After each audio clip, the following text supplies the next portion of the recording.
for all of us. It's about predicting where the consumer is going and getting half of it right. One of the things we want to do is create ads that don't suck. Embracing change creates great possibility. I'm Alan Hart, and this is Marketing Today. Today on the show, I've got James Whitemore. He's the Chief Marketing Officer at NetApp. He's been on the show before, and you should go back and check out episode 234 when we did the interview back somewhere in 2020, I think November-ish timeframe. And update for you. Today, we talk about the results he's achieved from all of the transformation work that he started back in that first episode in 2020 and give you the updates of the amazing results that he's seen. Something around that the business that they've been focusing on is driven from $5 million in average recurring revenue to a line of sight of $2 billion. And they've helped change their brand perception in the C-suite of the people that they're targeting from somewhere around 29% of awareness, knowing something about NetApp, to over 73%. Those are some amazing stats. And so we're going to diagnose sort of how he was able to achieve that, his advice for other marketing leaders in terms of how to drive transformation. Spoiler alert, it's about revenue, not about demand or leads, and much more. I hope you enjoy this conversation with James Whitemore. James, welcome to the show. Alan, thank you for having me back. It's not often I'm invited back to places, so I appreciate it. I'm remembering, I'm not even going to get it right. There's some quote, I think it's from a famous American writer, that something to the effect of, I don't want to be a part of any club that would have me as a member. There you go. Yeah. Yeah. So I'm feeling maybe the podcast theme should be that one as well. But welcome. I'm glad to have you back.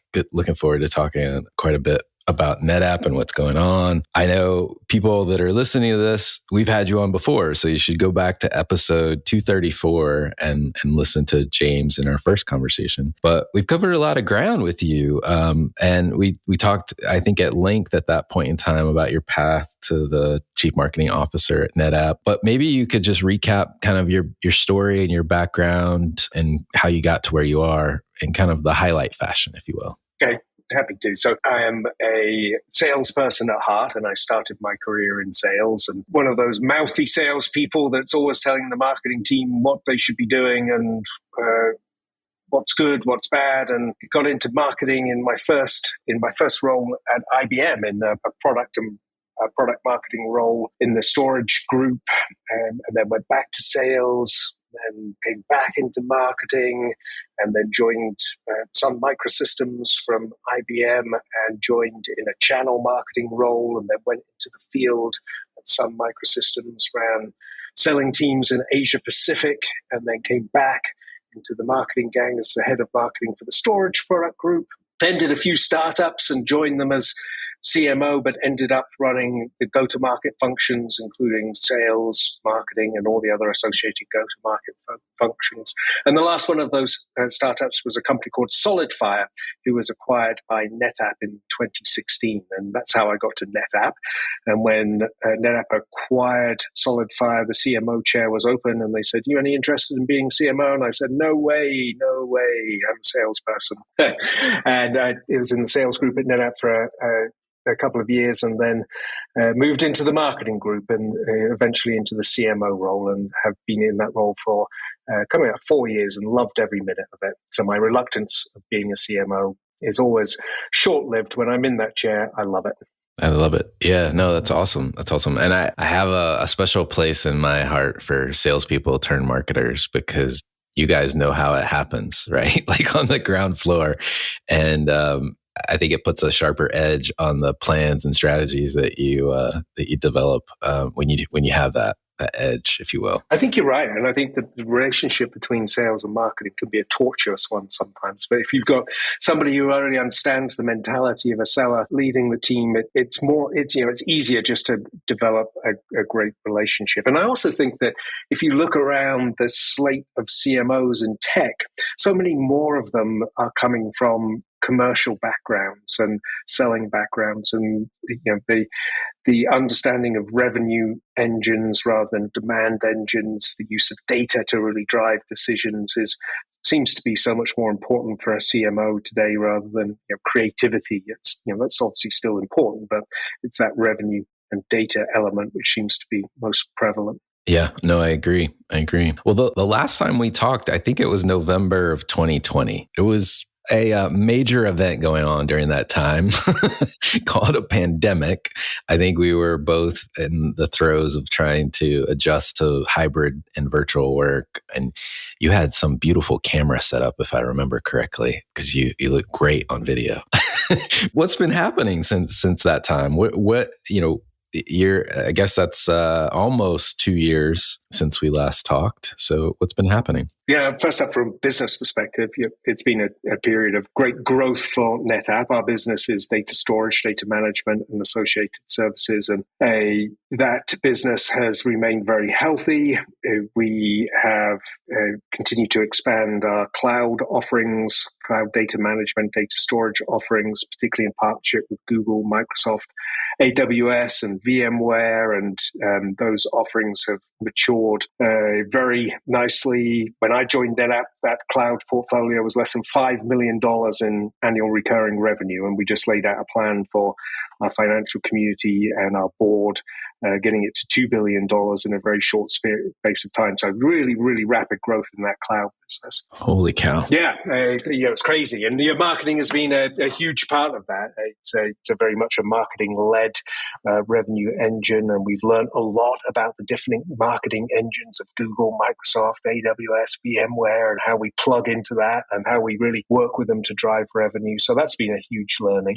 And from I think the other thing we talked a lot about was the marketing tech stack and what we were trying to do to use the pandemic as an opportunity to teach our sellers, who are, a lot of them are classic enterprise B2B sellers, how to be more digitally savvy and how to be more, able to act like an inside seller rather than a field-based seller. And that's made huge progress too. Yeah. I mean, going from, because those were, you're right. Like those were early days, I guess, of launching some of those cloud products, going from a 5 million average recurring revenue to line of sight, let's put it, to $2 billion. It's hard to put words, obviously. I'm like struggling for words. But it is crazy. People don't think about NetApp for that.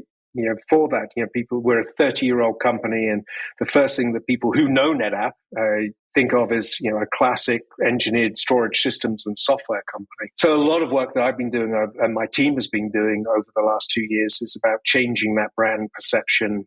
And I think we've been quite successful in that too. And one of the things I think I'll be most proud of it in my career is the way that we've been able to change perceptions within the C-suite, who were generally familiar with NetApp, but not intimate into what we were doing.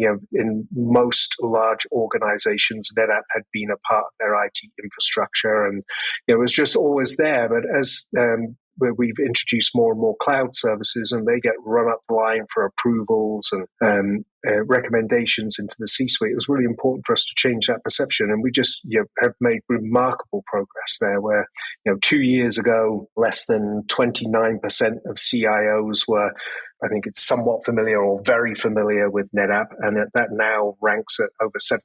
So it's just shifted from 29% to 73% in 2 years is something I'm very proud of.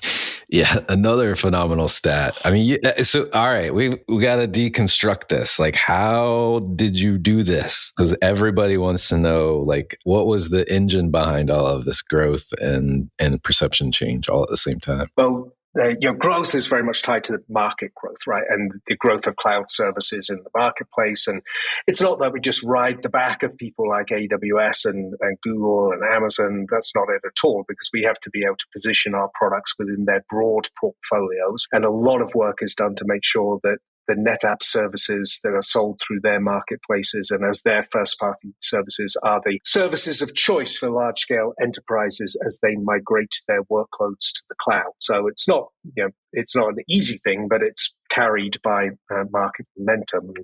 And in the, in terms of perception and changing perception, then I think we spoke about it when I walked into the CMO chair here. NetApp was a 25-year-old company, and it looked very similar in style and tone and personality to every other big IT company. The blue color schemes, the very kind of like change the world with technology type of language. And I looked at it and said, we'll never make our voice heard in this. So we did a lot of work on our brand messaging. We brought a lot of kind of like self-deprecating humor into the messaging. And I always believe that if our audience isn't being entertained, they're not going to pay attention. And I think it was just a complete change in style, which really did capture people's attention and made them stop and take a look at who NetApp is and what we're doing. And obviously, just quarter after quarter of really strong earnings growth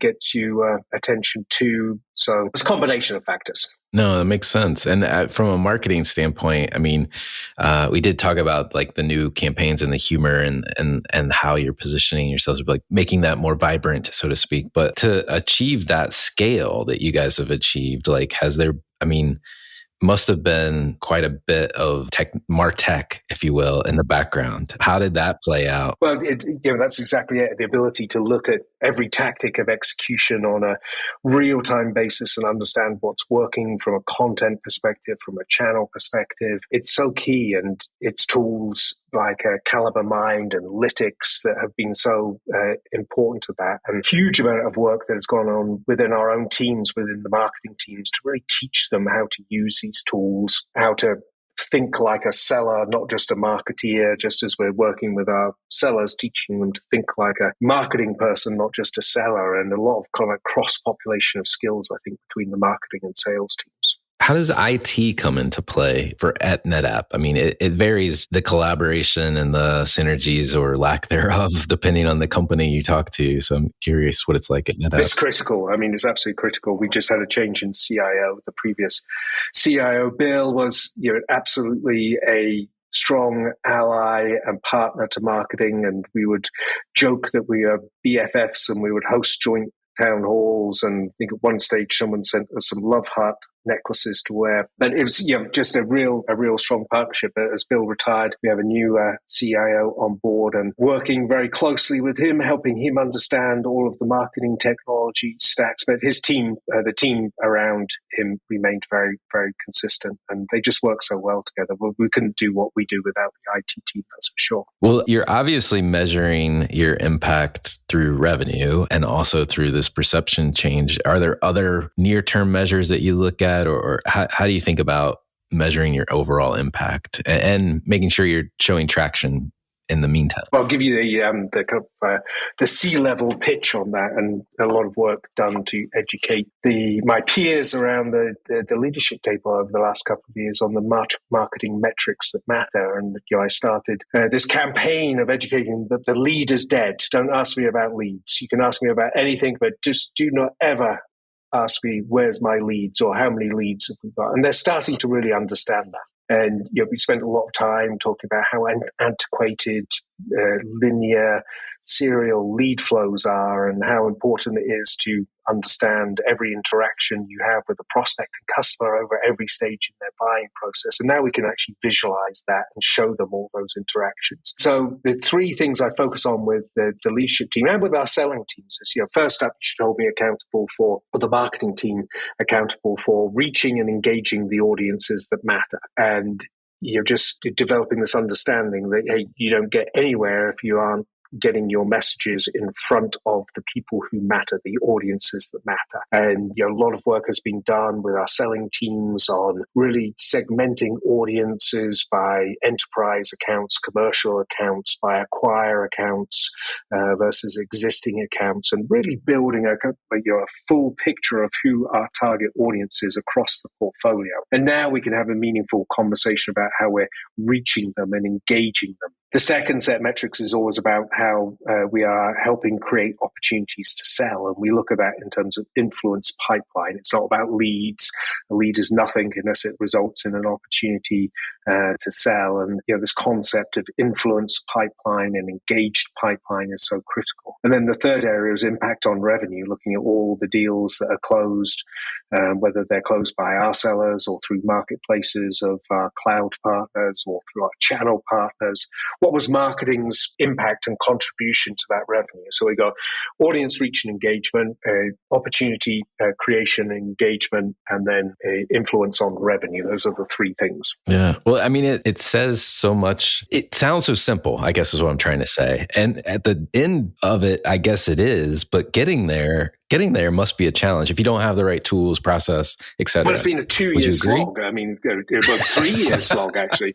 And, the shout out to our marketing operations and technology team. They've just worked tirelessly to do it. The first thing they had to do, we're a data company, right? You would think that we had every piece of data centralized that we would ever need. No, it's like the cobbler's shoes. So worked tirelessly for a year on building out the company's first Snowflake database and bringing in 16 different internal sources and numerous external sources of data into one data lake that can then be fed into tools like Caliber Mind and Lytics and all the other technology that we use. And that was so critical. And then actually the other thing that we really had to focus on was the budgeting tools. And because it's not just good enough to be able to show marketing's impact on pipe and revenue. You've got to be able to show ROI numbers. And what we learned very quickly was that the budgeting tools that we currently had were basically not good enough to support the new technologies that we have for attribution and tracking. So we use a tool called Hive9, which basically manages all of our spend and is able to associate any element of spend to individual campaigns and tactics by country, by region, by channel.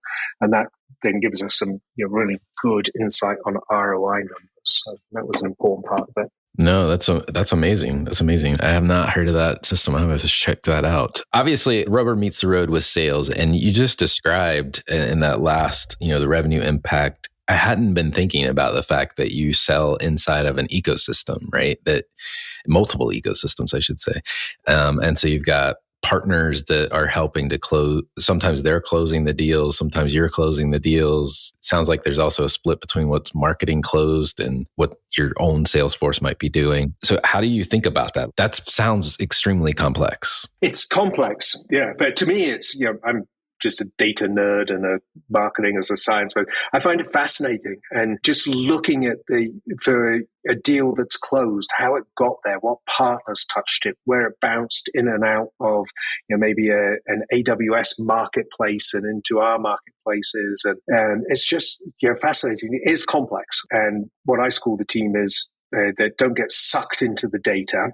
You've got to be able to make sense of the data and use it to guide your activities. But if you try and overanalyze everything, you won't be successful. And that's still a learning process. But I love the complexity of it. Really love it. That sounds fascinating. I'm envisioning you with like a big box and it's got a big crank on it, and that's your like marketing machine, and you're looking down at the horizon to see what's popping out at the other end. Seriously, it is like that. I'm sitting here in front of me on the screen. I've got 5 dashboards open, which are all showing different parts of the marketing process and cycle, and you can just see it all happening, and it's just fascinating. Sellers are starting to see it as well. 2 years ago, they were just schooled to have leads that were passed to them, and those leads were marketing generated, marketing qualified. They went through SDRs and then finally landed in the hands of a seller. And it typically took 21 days to move something from a qualifying event in marketing to be a qualified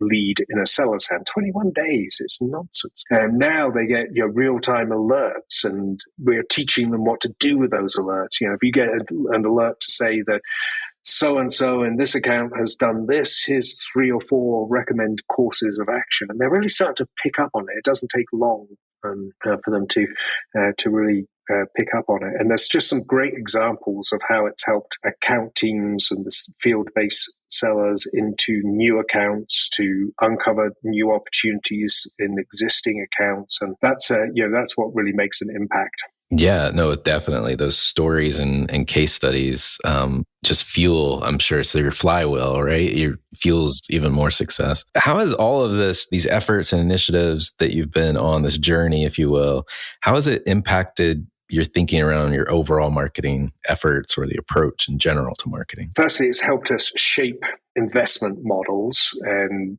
very thoughtfully and based on data. And when I say investment models, the mix between the basic mix between people and program dollars, how we invest money, and then between brand and demand-based programs, and then in each one of those, the tactics that we use. So I feel for the first time ever in my career that I've got a really good understanding of how I should be budgeting and investing and allocating resources. That's a good thing. Still very much work in progress as we evolve the team and teach them how to use all of these tools and really to be kind of like on top of their games, how we work with selling teams and the relationship between marketing and sales, and how the classic kind of like concepts of field marketing are really had to be changed, where we now call the people in the field marketing business managers, who are helping the selling teams really interpret all this data and prioritize their activity.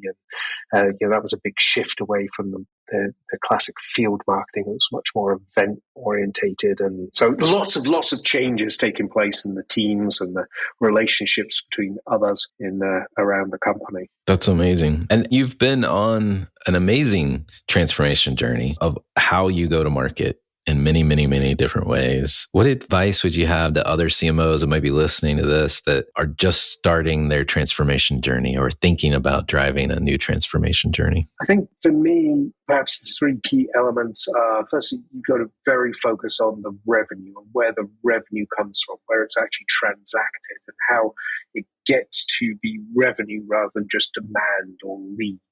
We started by removing the word lead from everyone's vocabulary. We started by changing the name of teams from campaign teams and demand teams to revenue teams. And just you got to get the whole marketing organization focused around revenue and where it comes from. And that's the first thing. The second is you've got to have every piece of data you can get your hands on, and the tools and the marketing tech is a key part of that. But teaching people how to interpret that data will never be perfect. You've always got to teach them how to make sense of the data rather than get too kind of like paralyzed by it, and just build a team that is completely data savvy. And then the third is about kind of like, to me, it's about confidence and swagger as a marketing team that is asked with transforming a company or a market or breaking into new markets. You've got to do it with some kind of like swagger, and you will never do it if you try and emulate others in that marketplace. You've got to be able to find your voice and kind of like really, really emphasize it and build upon it and be prepared to be different in the marketplace. So I think those are the three things. No, those are three great pieces of advice. And you should have a lot of swagger, and your team should too, with the numbers you guys are posting. It's quite unbelievable. I think everyone knows that it's never good enough, right? Right. Of course. Yeah. It's like, oh, really? Could someone just say thank you for once? Well, that's why you have to come on a program like this, because I'll just rub you down with love. And I mean, it truly is amazing. It truly is amazing. And kudos to you and the team that you've put together that achieved that. That's really phenomenal work. So, and it's so nice to be able to hear when you just started this, or, just shortly after you started this to now, I mean, such a change.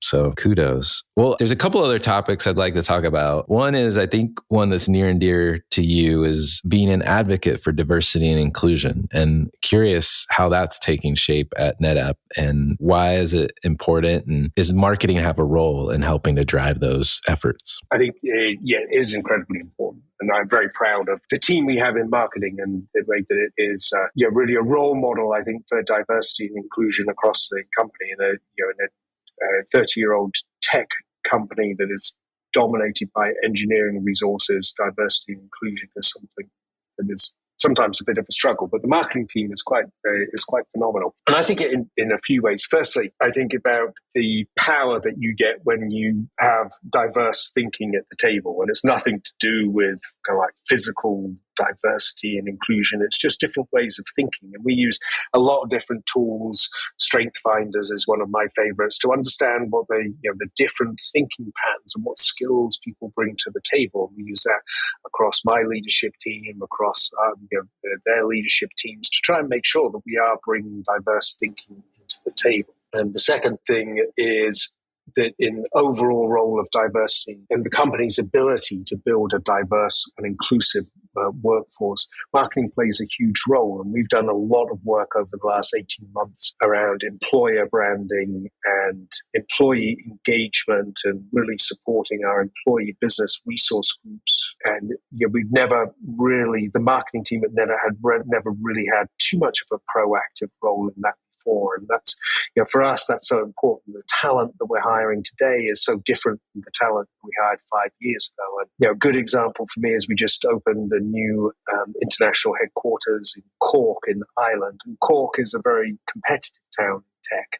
And we had big hiring goals in a very short period of time, and we've blown them away. And everyone said, God, this could be a real difficult market to hire in. And it hasn't been for us because the way that we've built our brand, the way we were able to focus some marketing efforts in that country specifically, in that town specifically, and really, I was able to showcase all this power of this engine that we've been building in a recruiting way, and that was so rewarding. So employer brand and giving the employee business resource groups kind of like voice and amplification has been a big part of it too. Oh, that's awesome. That's awesome. And I love the fact that getting marketing involved in those efforts I can only imagine like the extra juice that gives to a program to help find their audience, connect with their audience, all of the things that marketing can apply to those needs. That's amazing. It's really empowering when you can sit down with your CHRO and look at a recruiting task, and you treat it just like any other part of marketing. Well, let's identify who we're trying to recruit.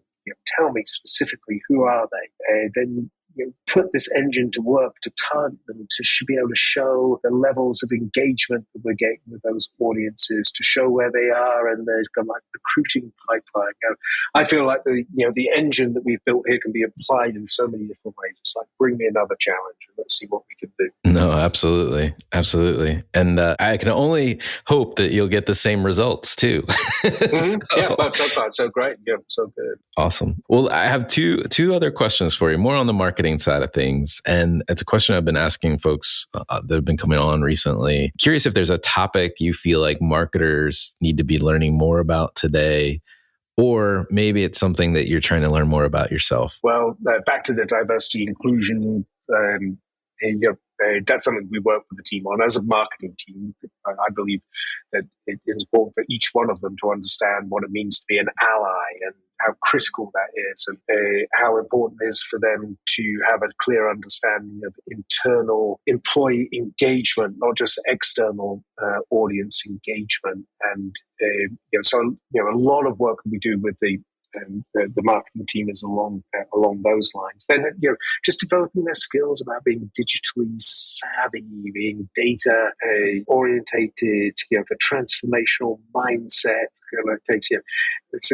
The swagger thing comes from having the mindset that, hey, we're going to change this up. We're going to do something different. We are going to try our best. We're going to fail fast and move on. And we do a lot of work around those type of concepts of having confidence and transformational mindset. Well, last question, and I probably asked you this question the last time we were together, but I always like to get the updated view of where marketing needs to focus. And along those lines, I asked the question, what's the largest opportunity or threat you think is facing marketers today? For B2B tech marketing, I think the biggest opportunity is to think like B2C, like consumer marketing, treat everyone as a human, to really stop this kind of like big tech mentality and treat everybody that we are trying to reach, everybody in our audiences, every prospect as a human, and really leverage a lot of learning from the B2C type of space. The biggest threat is around just budgets and maintaining budgets. It's a very choppy economic environment, and who knows what's going to happen over the next 12 months and beyond. And you've got to have every piece of data to show how you're making sound investments, what the return of those investments are. And when I talk to my peers around tech, it's kind of like, how are you going to do this, guys? Gals, you just don't have enough data. And there are some companies that believe in the value of marketing and believe the brand is something that should be invested in downtimes. And there are a lot more companies that tend to get very myopic and say every dollar should be spent on demand. Unless you can prove them wrong, you're going to be in a very bad place. So I think budgeting is going to be very tight over the next couple of years, and being able to defend your position and show the impact of every dollar that you spend is going to be key. And if you can't do that, it's a big threat. Enough said. Well, James, thank you so much for coming back on the show, giving us an update on the great work that you're doing and the great results that you're seeing. It's always a fun conversation to talk to you. Yeah, it's nice to be here. Thank you, Alan. And let's check in 2 years' time again. That sounds great. Sounds great. Hi, it's Alan again. Marketing Today was created and produced by me, with support from my team and podcast editors, sound engineers, and writers at Share Your Genius. Find them at shareyourgenius.com. If you're new to Marketing Today, please feel free to write us a review on iTunes or your favorite listening platform. Don't forget to subscribe on marketingtodaypodcast.com and tell your friends and colleagues about the show. I love to hear from listeners. You can contact me on marketingtodaypodcast.com. There you will also find complete show notes, links to what was discussed in the episode today, and you can search our archives. I'm Alan Hart, and this is Marketing Today.